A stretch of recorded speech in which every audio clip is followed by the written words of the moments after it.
Multnomah County is stepping in to help prevent 80 asylum seekers in Portland from winding up homeless on the street. Fox 4's Deborah Gill joins us now live with more on this new aid. Deb? Good morning. Yeah, the county admits it's a Band-Aid, but says it keeps the worst from happening. A nonprofit was paying for these families to stay in a local motel, but that money ran out a week ago. Now the county is making sure that they can stay in those motel rooms at least until the end of the month.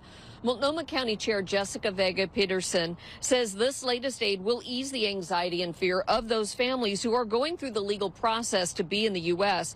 Mayor Ted Wheeler says he just heard about the possibility of giving these 80 people tents to live in and says that is not an answer.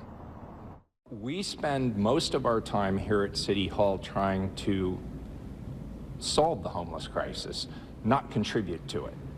And so I strongly believe that just handing people tents who are in housing previously and then saying good luck is not the right answer. That is not an effective good government solution. It's not something the public will support. It's not something I support.